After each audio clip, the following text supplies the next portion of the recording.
trazemos até vós o Evangelho de Marcos e uma pequena narrativa do Evangelho de Marcos.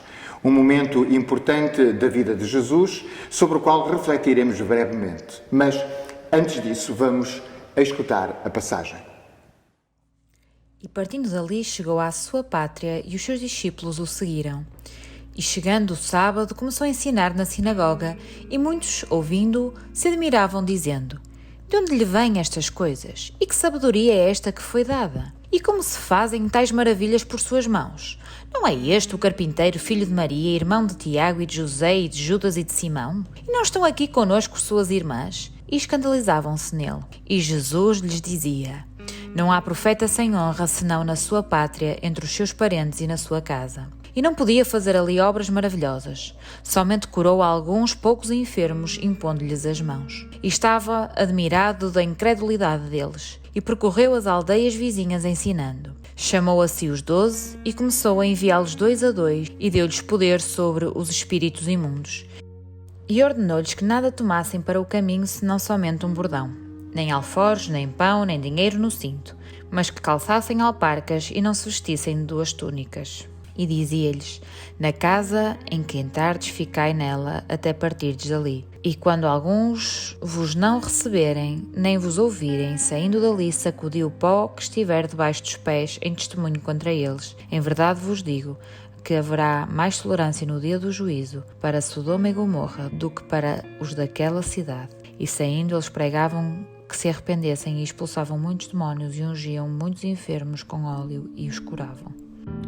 O texto que acabamos de escutar é um texto que nos fala do encontro de Jesus com pessoas que ele conhecia bem, pessoas que o viram crescer, pessoas da sua terra natal, Nazaré. E eu gostaria de vos dar 3 apontamentos que me parecem importantes acerca deste texto e que nos falam de Jesus Cristo e que nos falam de Deus e que nos falam também da forma como é urgente a missão que é colocada a cada um de nós.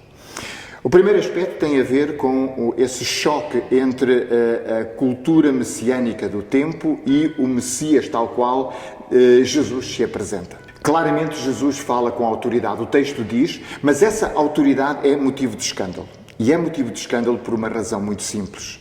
Porque falar com autoridade numa perspectiva bíblica significa falar do coração, significa falar de alguma coisa que se experimenta, que se vive.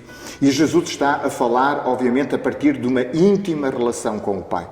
E, portanto, ele não repete outras palavras, ele não reproduz aquilo que outros, porventura sábios, rábios, disseram. Ele fala com novidade, ele fala de uma forma nova a partir dessa relação que tem com o Pai. Um segundo aspecto importante tem a ver com o facto de Jesus não poder ali realizar maravilhas.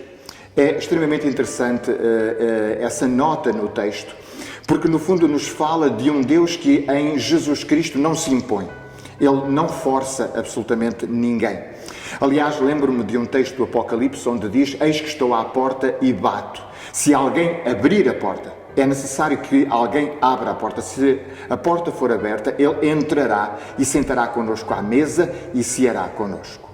E, portanto, esta dimensão de um Deus que em Jesus Cristo manifesta a sua autoridade, mas simultaneamente dá um espaço de liberdade ao homem para aceitar aquilo que Deus tem para nós em Jesus Cristo, é absolutamente essencial.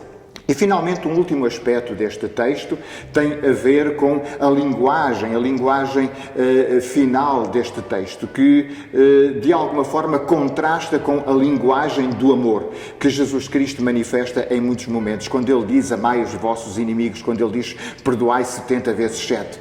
O texto parece evidenciar que Deus deixa de lado aqueles que não o querem escutar a palavra de Jesus, ou seja, que não querem ouvir a palavra daqueles que a comunicam.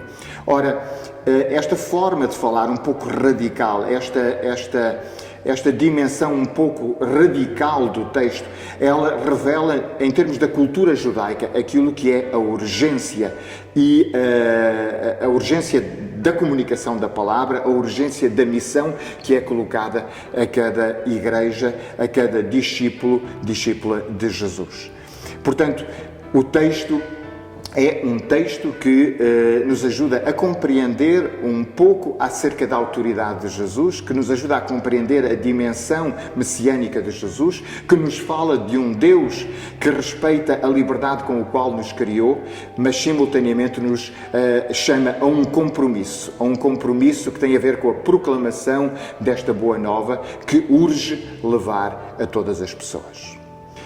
Que este domingo seja um domingo santo para cada um de vós.